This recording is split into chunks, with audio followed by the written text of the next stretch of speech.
ಆಗಿರುವಂಥವ್ರು.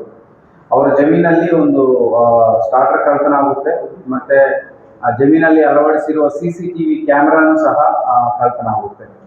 ಈ ಬೇಸಿಸ್ ಮೇಲೆ ಅವ್ರು ಕಂಪ್ಲೇಂಟ್ ಕೊಡ್ತಾರೆ. ನಾವು ಫುಟೇಜ್, ಅದು ಕ್ಲೌಡ್ ಬೇಸ್ಡ್ ಅದು ಇರುತ್ತೆ, ಇಂಟರ್ನೆಟ್ ಬೇಸ್ಡ್, ಆ ಫುಟೇಜ್ ಅನ್ನು ಸಹ ನಮಗೆ ಕೊಡ್ತಾರೆ. ಸೊ ಆ ಫುಟೇಜ್ ಬೇಸಿಸ್ ಮೇಲೆ ನಾವು ನಮ್ಮ ಟೀಮ್, ಮಧುಗಿರಿ ಟೀಮ್ ಹುಡುಕಾಡುವಾಗ ಸೊ ಅಕ್ಯೂಸ್ಡ್ ಮಹೇಶ್ ಎಂಬ ವ್ಯಕ್ತಿ, 28 ವರ್ಷ, ಇವನಿಗೆ ಕೆಲಸ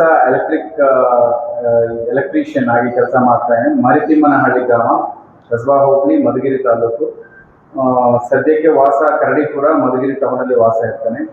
ಈ ವ್ಯಕ್ತಿ ಈ ಸ್ಟಾರ್ಟರ್ಗಳನ್ನೆಲ್ಲನೂ ಕಳ್ತ ಮಾಡಿ ಇದನ್ನು ಫೇಸ್ಬುಕ್ ಮೂಲಕ, ಅವನು ಫೇಸ್ಬುಕ್ ಪೇಜ್ ಮೂಲಕ ಕಡಿಮೆ ಬೆಲೆಗೆ ಮತ್ತೆ ಇದನ್ನು ರೀಸೇಲ್ ಮಾಡುವಂಥ ಕೆಲಸವನ್ನು ಶುರು ಮಾಡಿದ್ದಾನೆ.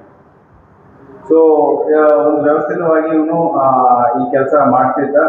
ಸೊ ಈ ವಿಚಾರದಲ್ಲಿ ಸುಮಾರು 66 ಸ್ಟಾರ್ಟರ್ಸ್ ವರ್ತ್ ಆಫ್ 9.5 lakh, ಒಂದು CCTV ಕ್ಯಾಮ್ರಾ 25,000 ವರ್ತ್, ಮತ್ತು ಅವರು ಬಳಸಿರುವ ಕಾರ್, ಓಮ್ನಿ ಕಾರ್ ಸುಮಾರು 2 ಲಕ್ಷ, ಮತ್ತು ಅವರು ಬಳಸ್ತಾ ಇರುವ ಒಂದು ಹೀರೋ ಸ್ಪ್ಲೆಂಡರ್ ಬೈಕ್ ಮತ್ತು ಒಂದು 50,000 ಕ್ಯಾಶ್. ಸೊ ಇಷ್ಟು ವಸ್ತುಗಳನ್ನು ಮತ್ತು ಕಳ್ಳತನ ಮಾಡಿರುವ ಮಾಲವನ್ನು ನಾವು ಸೀಸ್ ಮಾಡಲಾಗಿದೆ. ಈಗ ಇದರಲ್ಲಿ ಬಹಳಷ್ಟು ವಿಚಾರಗಳಲ್ಲಿ FIRಗಳು ಆಗಿಲ್ಲ. ಈಗ ನಾವು ಆ ಕನ್ಸರ್ನ್ ಓನರ್ಸ್ ಅನ್ನು ಹುಡುಕಿ ಎಲ್ಲಿ ಏನೇನಾಗಿದೆ ಅನ್ನೋದು, ಅದರಿಂದ ಅವನು ನಾವು ಇದು ತಗೊಳ್ತಾ ಇದ್ವಿ, ಕಂಪ್ಲೇಂಟ್ ತಗೊಳ್ತಾ ಇದ್ವಿ. ಅದ್ರ ಜೊತೆಗೆ ಈಗಾಗಲೇ 5 ಕೇಸಸ್ನಲ್ಲಿ ಕ್ರೈಮ್ ನಂಬರ್ 110/26 ಮಧುಗಿರಿ, 42/24 ದನ್ನಿಂಶಿವರ, 19/26 ದನ್ನಿಂಶಿವರ, 43/25 ಅಮೃತೂರು, 105/26 ಕೊಡಿಯಾಹಳ್ಳಿ, ಇಷ್ಟು ಕೇಸಸ್ನಲ್ಲಿ ಮಾಲ್ ಪತ್ತೆ ಮಾಡಲಾಗಿದೆ. ಇನ್ನೂ ಬೇರೆ ಎಲ್ಲೆಲ್ಲಿ ಈ ಥರ ಕಳ್ಳತನ ಆಗಿದೆ ಅನ್ನೋದು ನಾವು ಹುಡುಕಿ ಮಿಕ್ಕಿದವರಿಗೂ ಸಹ ನಾವು ವಾಪಸ್ಸು ಹಿಂದಿರಿಸಲಾಗುತ್ತದೆ.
Yes, sir.